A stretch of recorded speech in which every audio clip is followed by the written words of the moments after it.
Good evening, friends and family, and thank you for coming to another night with Repair, Restore, and Grow Black Communities. Oh, Doris is trying to adjust her chair, but I think this is what we're going to have to be doing tonight. Yeah, I hope I don't fall out of it. That's fine. That's fine. We want to thank you for being here tonight, Doris. And, tonight we're going to talk about something very important, and that is public policy. We've had a discussion about this before, but we want to go a little more in depth into this tonight. But as you know, we're a nonprofit organization, and we work to enhance the awareness and support of Black businesses here in Chicago. We need to circulate our dollars. And the only way we're going to circulate our dollars is that we support our businesses.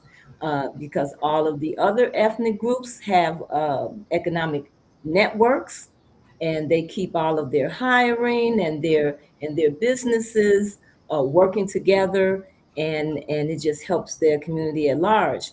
And our dollars are going in all different directions, and as we know, not staying in our community more than 6 hours. This is how Repair, Restore, and Grow Black Communities got started to address this. And even in this day of computers, where we have so much information at our fingertips, for some reason, we're still fragmented. We're more fragmented than ever. Doris, I went to an event last week in North Carolina, and it was the International Black Theater Festival. And it was a superb event, a series of plays, August Wilson plays, a series of performances about storytellers and about many of our famous Black artists, open mic poetry, and the event was superior in terms of the way it was organized, the Southern hospitality. And this has been going on for over 36 years, and I never heard of it. And it's just another example of how we're not connecting and like we used to. If something was going on, everybody knew about it. But we're so divided, and a lack of knowledge and a lack of concern about our people. We're not connecting the dots, and we've got to work on that. We've got to change that. It's just something that we're going to have to do. And so that's what Repair, Restore, and Grow Black Communities is all about. We continue to support the Southside Community Federal Credit Union that is located at 55th and Wentworth. They have a lot of products to offer you in terms of loans, personal loans for your business, loans, opening up an account for your children. They just have a lot of products there and a lot of services there. They give financial literacy classes. They care about you. They're not just there to take your dollars. And they've been there servicing the community for over 20 years. And in order for a bank to thrive, they need you to set up an account. So if you do not have an account at the Southside Community Federal Credit Union, we are asking that you consider going there and doing so, because they do support our community. And then, as you know, we are great supporters of our bookstores. They're growing in numbers. We support and feature a bookstore every month. The bookstore for this month is Call and Response, and they're located in Hyde Park, right off of 51st Street. Very nice establishment, nice array of books, greeting cards, puzzles, some games, and different things like that. Very nice establishment. And we ask that you support Call and Response. And we go a little step further. As you know, we feature a book of the month. And the book of the month, which we saw at Call and Response, is A Dream Deferred. Jesse Jackson and the Fight for Political Power. Uh, we know after his recent passing, he served as a political activist and student with Martin Luther King, starting in the 60s. He worked with the Southern Christian Leadership. He founded Push. He's definitely expanded national and international relationships. Did a lot of humanitarian work, and he passed at the age of 84, over 6 decades, charting his life by Abby Phillips. And so we do have a winner for that book, and that is Nadia Smiley. Nadra Smiley. Get that correct. Nadra Smiley, you are the winner of our book of the month, and I will be contacting you and family. Please share this information with your friends. Have them to go to rrgbc.org and subscribe, and they can become possibly a winner of our books of the month. And we give away some good books. We pay for the books. We want you to go into the bookstore and pick up the book, but if that is not possible, then we will pay for the shipping. And we also want you to go to Save Black Bookstores Chicago at change.org and sign our petition. As I have spoken with our alderman here in my ward, Desmond Yancey, about how we can better support our bookstores, how we can get more dollars to them, how we can connect them with our local schools and other programs that we have. So that can help bring more capital towards them and help them to stay afloat. Because as you know, our businesses do struggle. They struggle to get started and they struggle to sustain. And so that is very important. And then we ask you to go to our website at rrgbc.org and subscribe to help us with the work that we're doing. Because we've also connected with International Black Pages. There's a link on our website, and they have many Black businesses throughout the country that you can connect with and find out about and support. And then we also connected with Chicago Eats, with Brother Turi Muhammad, who has over 500 restaurants within the state of Illinois and Chicago that you can support. And so it's about connecting. We don't always have to reinvent the wheel. We have a lot of people out here doing things that we can connect with and build on from there. And so that's what we're doing with those two links on our website.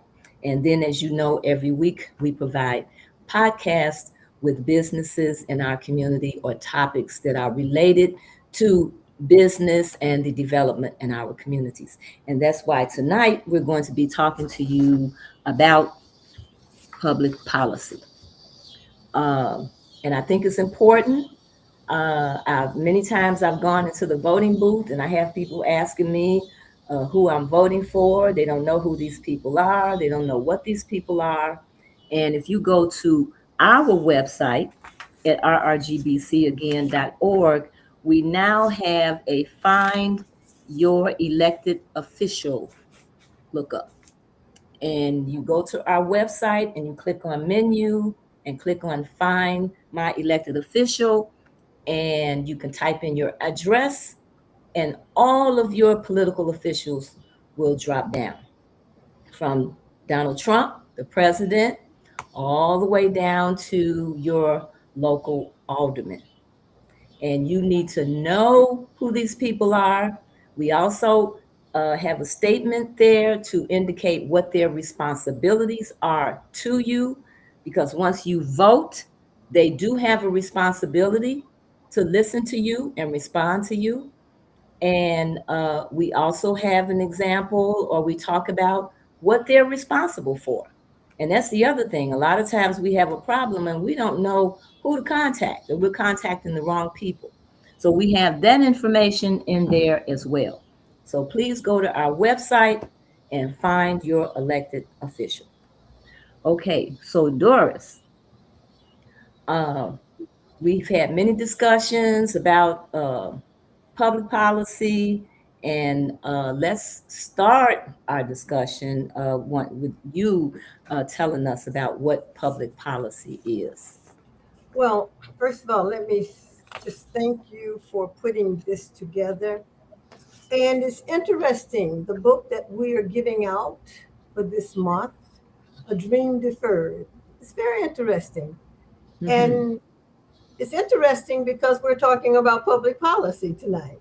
And it's public policy is one of the reasons why this dream keeps getting deferred. Public policy. So I'm going to take my time and lay out as clearly as possible what public policy is all about, because it is so essential that we understand what public policy is. So public policy is the framework of laws, regulations, and actions governments implement to achieve social and economic goals. Public policy shapes the decisions that government officials make, these agencies. It's deliberate and it's systematic. It's a deliberate and it's a deliberate and symptomatic attempt to address various social, economic, and political issues that affect society. The key features of public policy, well, there's a purpose for it, which means it is designed to solve specific problems or address particular societal needs. It's systematic. It is a set of coordinated actions that work together to achieve a desired outcome involving various stakeholders and decision making processes. It's strategic. It aims to achieve long term goals, not just immediate goals. Public policy is based on long term goals, not a goal that they set for tomorrow or next week. But we're talking about goals that go 25 and 50 years out. This is what public policy is all about. Now, there are three different types of public policy. You have distributive policies, which allocates resources among social groups, ensuring fair distribution. And then you have redistributive policies aimed to reduce among aimed to reduce income equality by redistributing wealth. You know, you hear, yeah, I think the 1% a few years ago, they were coming out and they were attacking the multimillionaires and the billionaires, and they're talking about we need to redistribute the wealth. All of that is a part of public policy. And then you have regulatory policies, which controls or manage behaviors to protect the public's interest. That's the regulation part. And then you, like when we're talking about, okay, this particularly in a city like New York right now with Mondani, the mayor of New York. He wants, and even here in the city of Chicago with Brandon Johnson talking about taxing the rich. You know, that's all a part of public policy. And as you may be aware or maybe remember that he was trying to get it passed in city council, trying to pass that ordinance that would require the millionaires in this city to pay a certain tax percentage to fund certain programs. So all of this again is public policy. Now, the process of public policy formation involves several stages. First of all, you got to identify the problem. Okay. The next thing you got to do is set an agenda. And then you've got to formulate these policies. And then you have the decision making process. And then you have the implementation process. So let me come back to problem identification. You've got to identify a problem or issue that requires government intervention. Well, going back to what we were saying, we need the rich are not paying their share of the taxes. So this has been a problem that's been identified. And again, the mayor in our case, the mayor of the city of Chicago was trying to get that ordinance passed. whereby the rich would have to pay a certain percentage to help the least of us. So that was the problem. That was part of the problem identification. Then your agenda setting. The agenda setting determined the importance of the problem and its priority on the policy agenda. So, well, to the rich, it wasn't important because they see you as taking their money and they don't think that they should be responsible for funding anything because they think that they are paying enough taxes, even though they get a whole lot of tax breaks. And there's a case to defend that. However, that would be the people who would be defending it are the people who are on the bottom of the ladder, because as I said, the rich never thinks that they're supposed to do anything. So that's the agenda setting. And then you come to the policy formation. That means you have to generate alternative solutions to address the problems. And that was done with the mayor trying to get this ordinance passed.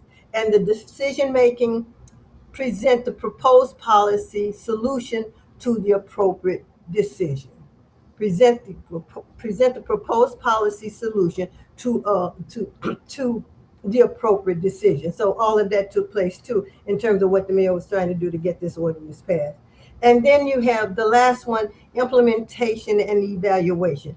Put the policy into practice through legislation, regulation, or other means. And this is where all of the stakeholders come in, the city council, and that's what they were trying to do. So this is basically what public policy is all about.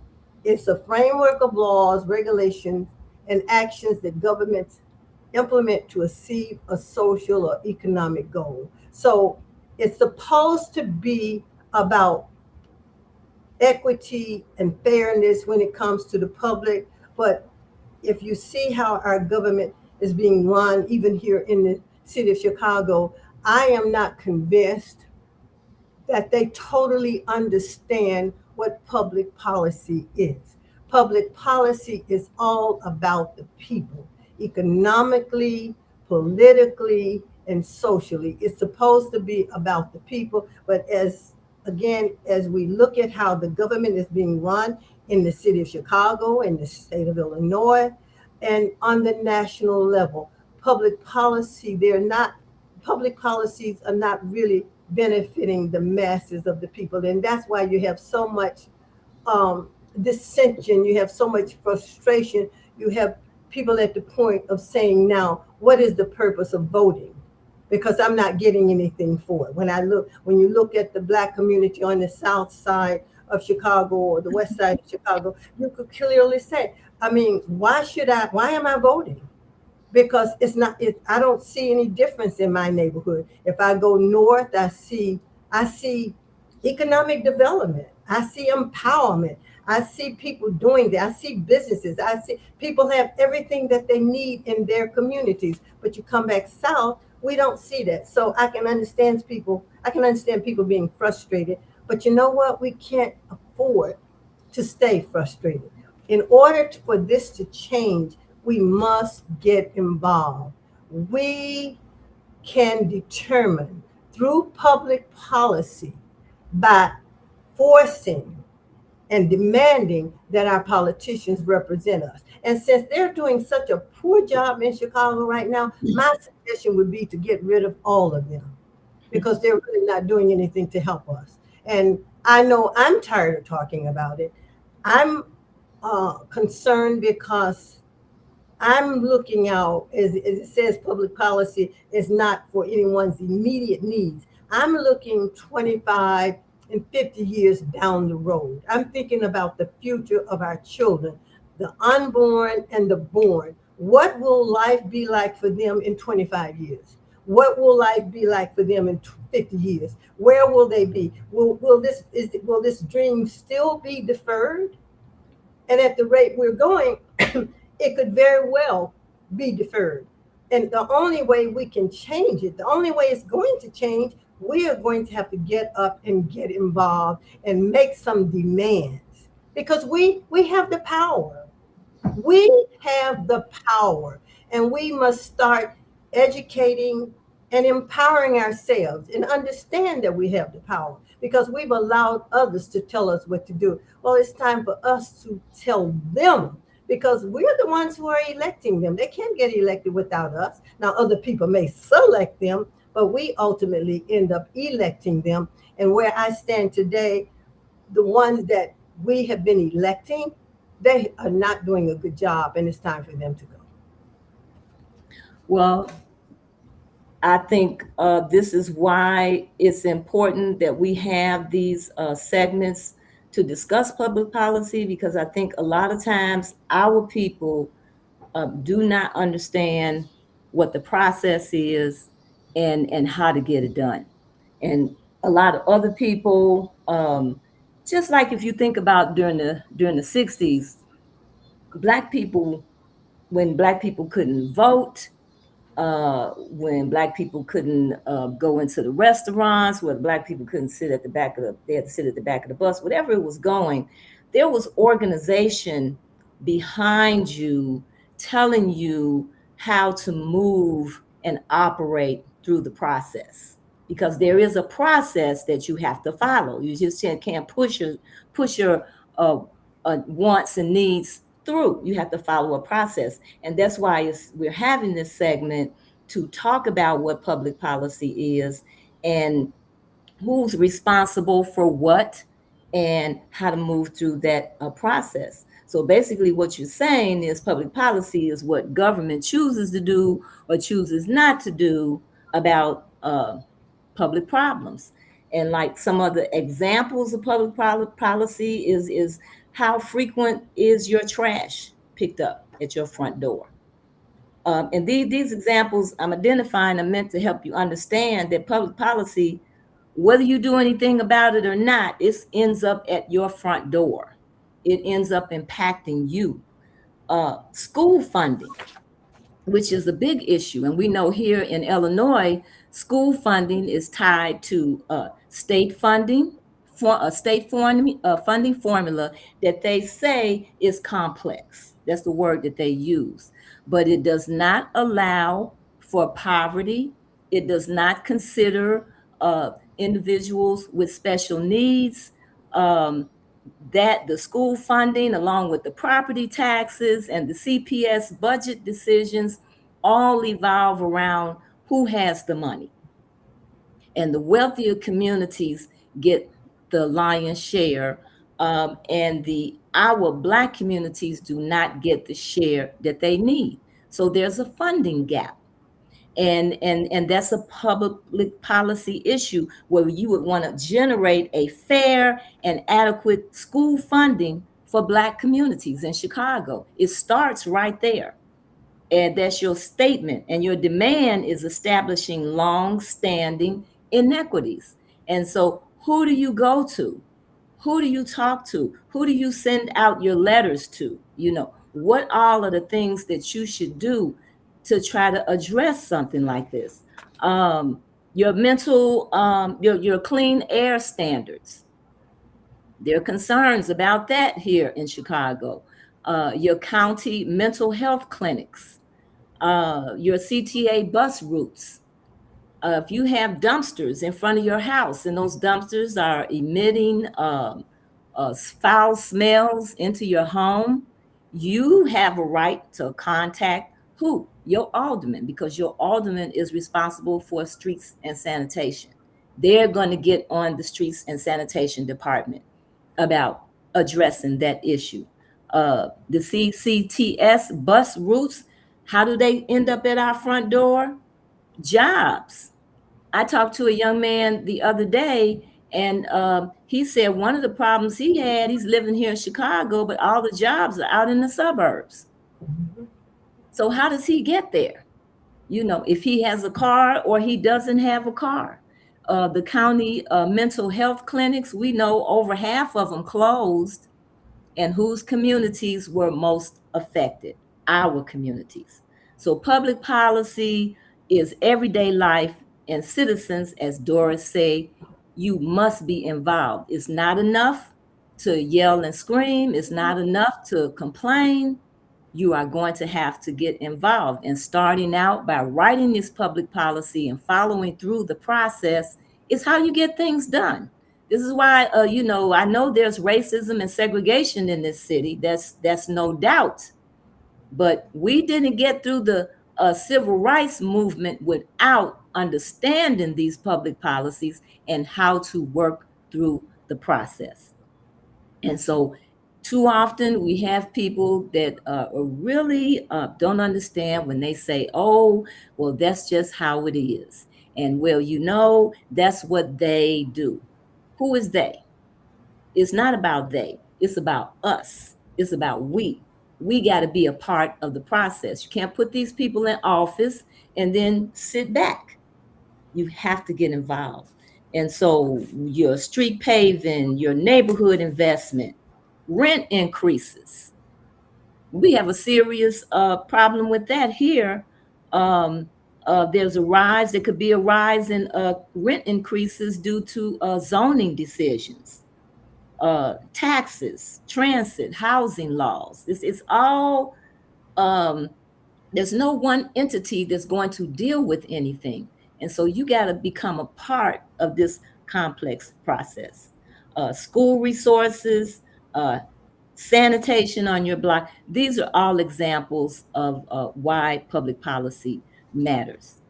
And so who would you go to about your neighborhood investment if you feel like there's not enough investment in your neighborhood? Who would you go to? Your alderman. Nothing happens in your community without the alderman. But then you also have to go to the mayor. You also have to go to the county commissioner and the state rep. So when you send in your letters and your emails out, those people have to be addressed. Rent increases. Your state rep, your senator, your mayor, your city council, and your alderman are addressing that. School resources. The mayor, Chicago Public School Board, your state rep and senator. How often do we contact our state reps? How often do we contact our senators? How often do they get back to you when you do contact them? These bus route cuts, that's CTA board, number one, then mayor and your government, your governor are addressing that. And healthcare is the county board, state rep, senator, U.S. Congress, and sanitation, again, as I mentioned, is your alderperson. All right. So our key message here is public policy shows up at your front door. So who makes different levels of public policy? You got your local city, you got your county, Cook County, and you have your state, and you have your federal. So here in Chicago, locally, that's a sanitation issue, goes under your local government. Zoning. And zoning is a big issue here in the Black community, Doris, because a lot of people are getting letters from attorneys in their communities, in the Black communities, about zoning changes. Mm-hmm. They want to get a zoning change to put a new type of development in your community. Yep. They want to get a zoning change to extend the building further out on the sidewalk or further back into the alley. Now they're going through the process to get this done. They're coming into your community. They want to set up this business, and they're going through the process of doing it. But that doesn't happen without the alderman. Right. And you have to be watching and concerned about those letters, because if too many businesses come into your community, then that begins to upset the residential establishment. And then you look up and you got more businesses, and next thing you know, you're getting those letters in the mail, and where you no longer have any say-so about being able to stay in that community. That zoning committee is a very, very powerful committee. Very mm-hmm. powerful committee. And as she just said, the alderman all the alderman is responsible who comes into our committees. I mean our communities. And again, we have to be involved. We're not involved like other communities are involved. And another thing that goes on in other communities that I don't think go on in our communities, and that is these aldermen, they talk to their people. They let their people know what's going on. Because and I know in the white community that there's hardly anything that goes on that the community is not aware of. Well, Because let me add to that. I think they talk to their people, those people, but they listen. they listen. No, because when I go to different They meetings, uh, our people, we put issues on the table, don't but do listen. they listen and do they adhere to what we're demanding or what we're asking? And Mhm. they're listened to, and they're listened to because they know those That's right. people are more than likely know the process. Hmm. And they're more likely have lawyers in the community that live in the community and so on and so forth. And so they know, these people know what should be happening and what shouldn't be happening and how to get it done. And how to get it done. And they get How it to get done. it done. Like when we were trying to help the 111 food what was it, Pet 111 foods, the grocery store grocery store. Yeah. over there on the west side, and eliminating that grocery store created a food desert. Mhm. Zoning can determine whether grocery stores come in a community or leave a community.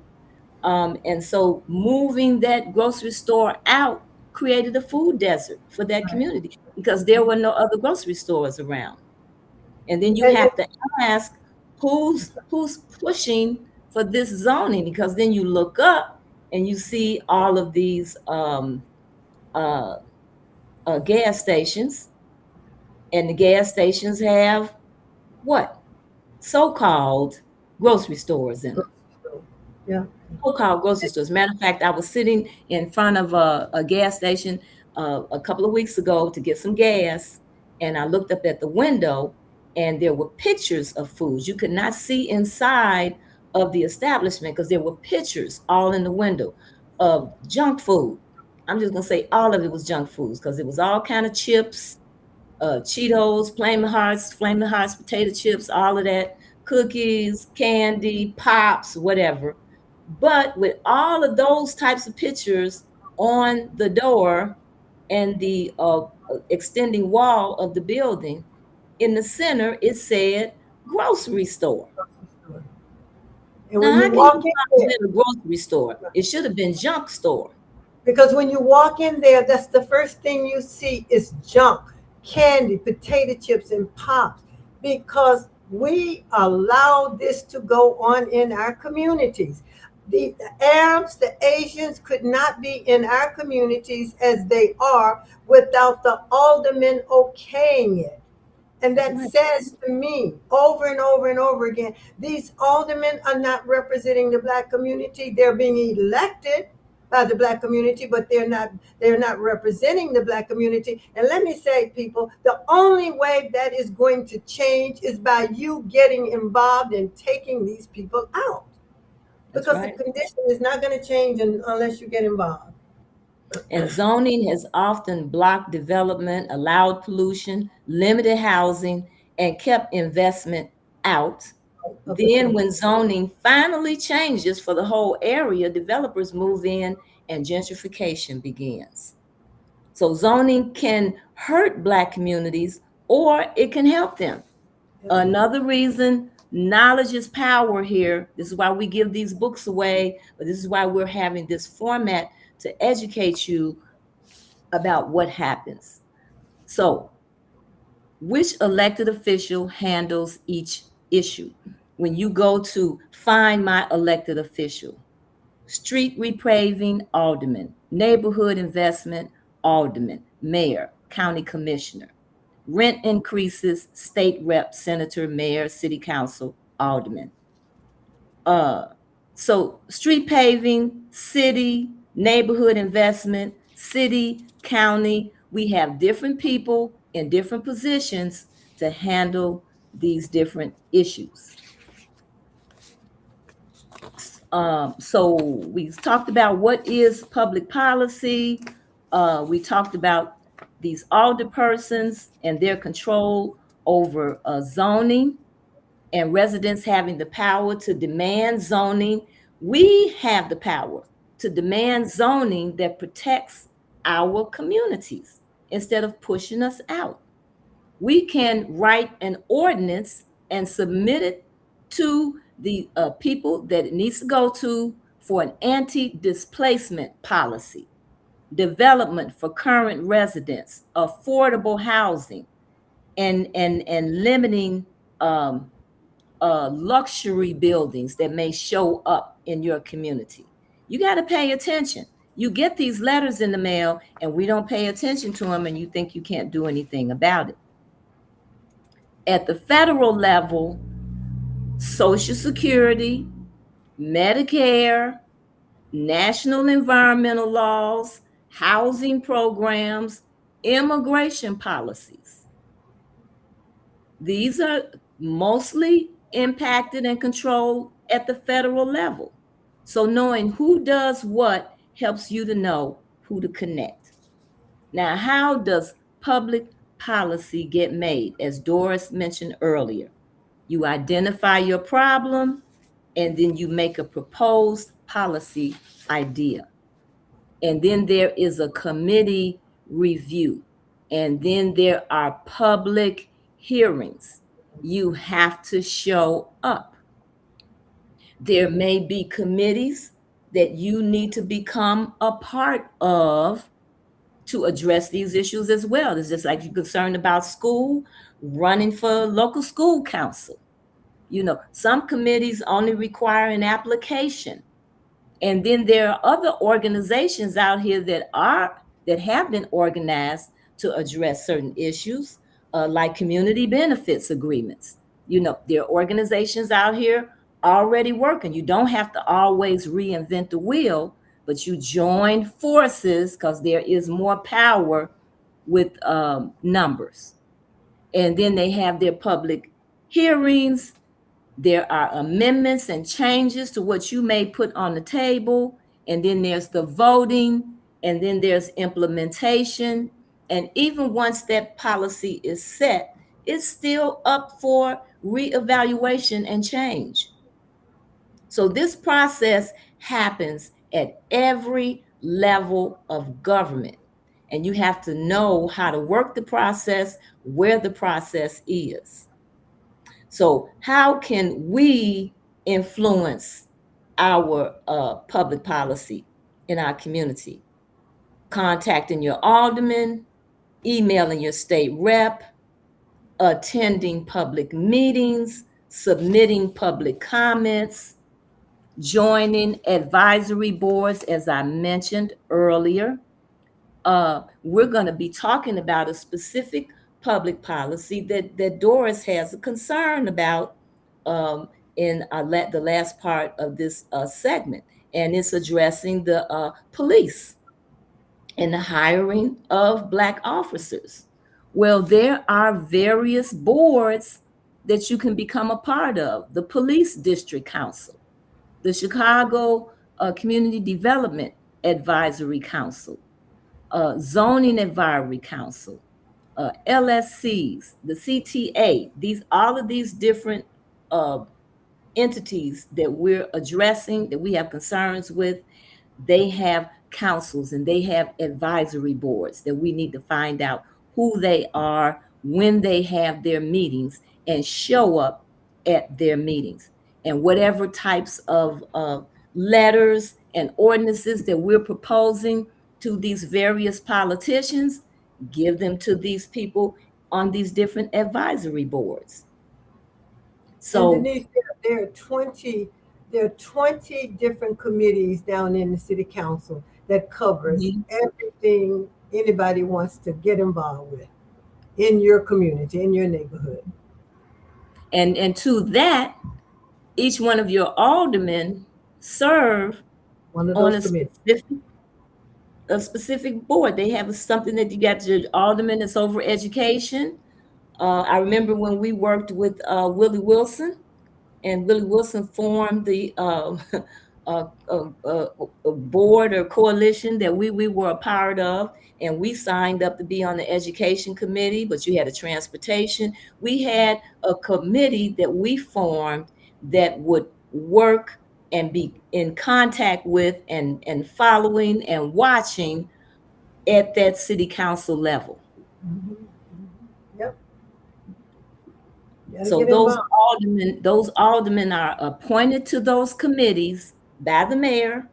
Yep. And so you need to know which aldermen are responsible for which particular areas.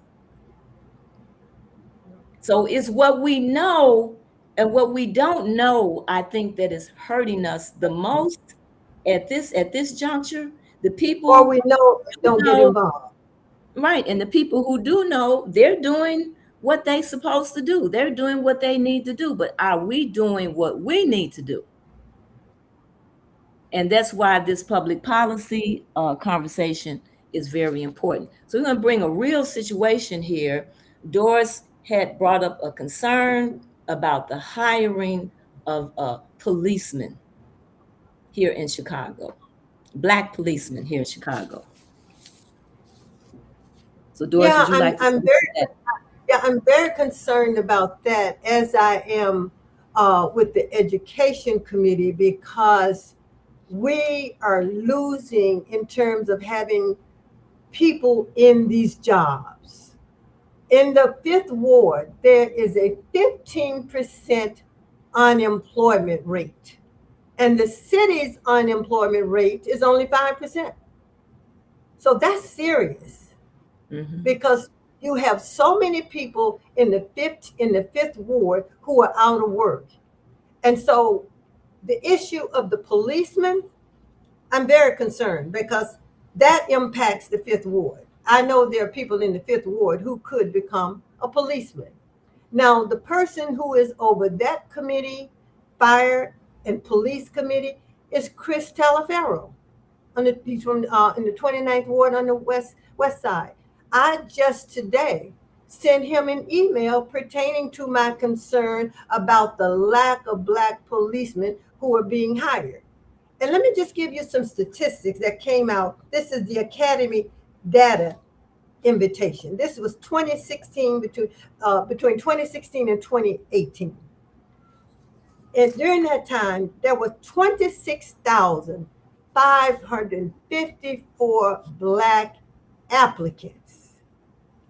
Only 436 were invited to the academy. And out of that, it came to 1.64%. Out of 25,554 applicants, and they only accepted 436 to the academy. Only 436 were invited to the academy, which came to 1.64. Okay, the Latinos. Now, I have some information to prove that going forward, the Latinos will be the majority of the people on the police department. And according to the 2020 census, they only made up 29%. We made up 29%. We're almost even. But 2016, 2020, 18, 25,646%, 25,646 applicants. That's how many of them applied. But now what I find interesting, as I was doing the research, they did not give their percentage. They just said that they would be the majority. So out of the 25,646, 1,019 were accepted in the academy. They didn't give a percentage for them. They gave a percentage for the Black applicants, and they gave a percentage for the white applicants. So out of 25,646, 1,019 were invited to the academy.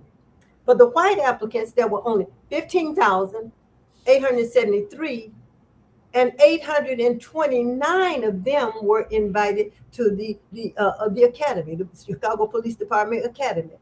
And that percentage came out to just say 2.91%, almost 3%. So that is a concern of mine. And as the chairman of the Police and Fire Committee, my question to Telefarah in my email, are you not aware of this? And if he's not aware of this, he should be aware of this. And as Denise and I discussed today, that there should be, we can put together an ordinance and send it to all of these various departments that you heard her speak about. Because we need jobs. These police departments, they make good money and they have good benefits. So what this says to me is that the Latino or the Hispanic aldermen, they are looking at these various departments and they're getting their people hired. If you look at the Department of Streets and Sanitation, if you notice, if you've been in Chicago long enough, you know that at one time, if you walked outside your door, you saw Black men and women working in these parks. When I walk out now, I see mostly Hispanic workers. That's a problem. That's a problem to me. And if we don't get up and address these aldermen and contact these people and get involved, we are going to continue to lose. We are losing across the board because Black politicians are fighting for everybody but Black people. They're fighting for the immigration, the LGBTQ. They're fighting for all of that, but they're not fighting for the needs of the people in their wards. And going back to what we were talking about with the what is public policy, the one thing that stuck out to me is an agenda. We have to have an agenda, and you can come up with an agenda in your community, in your neighborhood, as Denise mentioned about the Department of Streets and Sanitation. You know, her big garbage truck outside her house. But what did she do? She got involved and she contacted the aldermen. These things are not going to be resolved by you just getting on the phone talking to your girlfriend or whomever you're talking to. It requires getting involved, people, and I cannot stress enough, if we don't, we are going to continue to lose. And that book that Reverend Jackson came out with, A Dream Deferred, it will continue to be deferred, and it's being deferred by design based on public policy. The policies that we put together, we have to do our research. Yeah. The internet is at your fingertips. There's a lot of information out here. There's no excuse. And so when I looked at the officials to address about Black representation in the Chicago Public Police Department, the first department that shows up as being the most impactful is the Chicago Police Board. Mm-hmm. And then the Community Commission for Public Safety and Accountability. They oversee CPD policies, hiring pipelines, recruitment strategies, consent decree compliance, superintendent selection. Your police district council, they raise concerns directly to the Chicago Police Department leadership, and they recommend policy changes. They hold public meetings. They push for fair hiring and practices and demand transparency. They have to be contacted as well. The mayor of Chicago. Why the mayor of Chicago matters? Because you contact the mayor. They appoint the superintendents. They appoint the members of the police board. The mayor appoints the members of the the Chicago Police. What is that? The CCPSA, the CTA board, which affects transit policing. The mayor also sets citywide policing priorities, budget allocations, and recruitment funding. The Chicago City Council, your alderperson, and as Doris mentioned, the person who is over the police department. The Illinois Attorney General consent decree enforcement. They are supposed to improve diversity and ensure fair hiring and remove discriminatory barriers. Publish demographic data. So you contact them to request stronger enforcement, investigations into hiring barriers, public reporting on compliance. This is where transparency comes into place. And see, if you don't do your research and cross all your T's and dot all your I's, a lot of these people go under the radar and you know, things just don't move. And then there's also a consent decree monitoring team and your Illinois state representative and state senators. Okay, they do the background check laws, right? The testing requirements, the anti-discrimination statutes. This is what we're voting for these people for. And then there's this U.S. Department of Justice. They deal with federal civil rights law, anti-discrimination enforcement, oversight of police hiring. and you know what? People need to be contacted and receive a copy of your ordinance that you put together. And we as the people can put these ordinances together and submit to these people, but you gotta follow through. And like in this particular complaint, you mentioned the number of the percentages as an initial concern.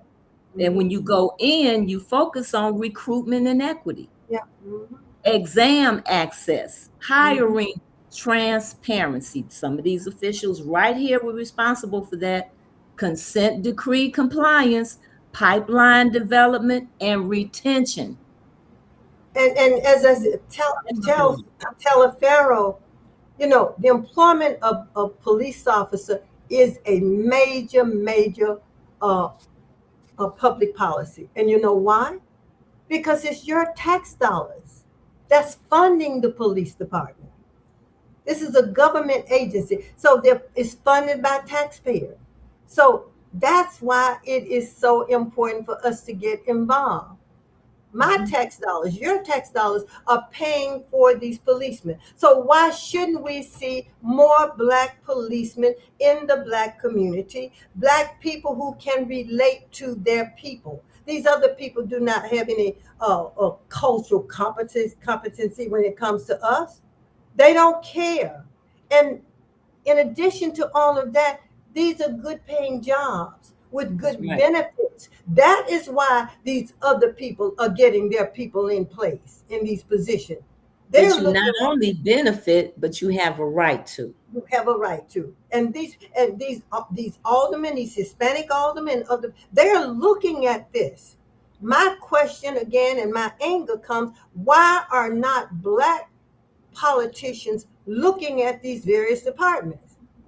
Why? The fire department is 50% white. 50% white. They don't live in this state. It's only 20 and 30% in the city.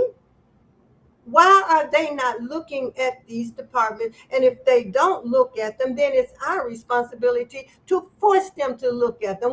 You don't put these people in office and they don't do anything for us. They don't look out for the future of our young people. And these jobs pay very good money. So you wonder why the Hispanics are passing us economically? They're getting into these positions, and their people are working with them to get them into these positions. And they're following the process. Go back to the 60s. Our people actually laid the template for following this process of how to get things done in this government. I believe when Rahm Emanuel created the new city platform, one of the things that he put down that those people would receive information and training is how to maneuver and navigate through our government system. And I believe, do we get that in our schools? Do our kids, even though they have to learn to pass the Constitution test, are they being taught to the test, or are they being taught how to maneuver and manage through the government system that they operate under. And Denise, when I look at all this, what I see happening, they are putting Rahm Emanuel's plan in place. The new immigrants. Because in that plan, he doesn't make no mention of Black people whatsoever. It's immigrants, and they are implementing his plan. And again, I cannot emphasize enough how important it is for us to take any representative out of office who are not representing us, and they are not. Stop voting, just voting for somebody because they look like us. And I think we have to look at the results. We have to look at the results when we look at the West Side and the South Side, and we look at the gentrification that has taken place. And this is the result, obviously going along with what's going on. And if you're talking and to your representatives, you need to know what they're voting for. They need to be responsive to you.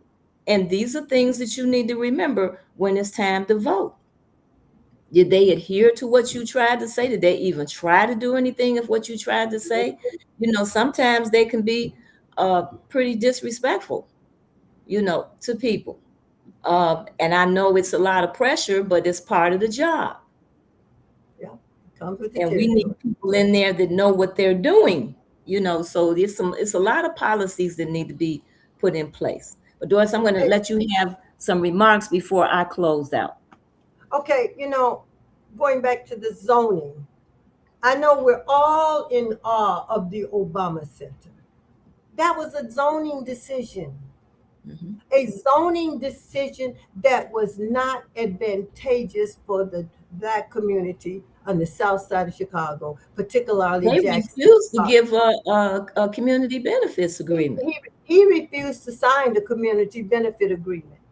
And what it is doing, it is pushing people out of that community who have been there 60 and 70 years.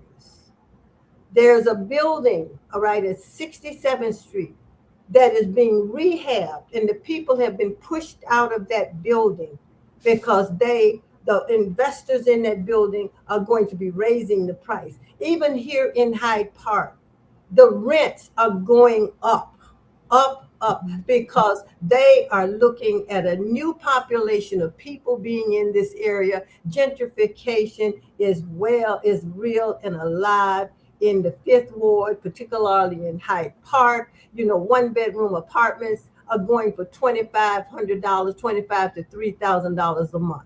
Now, who's going to Doris putting a public policy on table to cap off the rent is a possibility, but that's not the case here. But if we don't get involved, they're running us off the land. They're bringing other people in here to replace us as voters.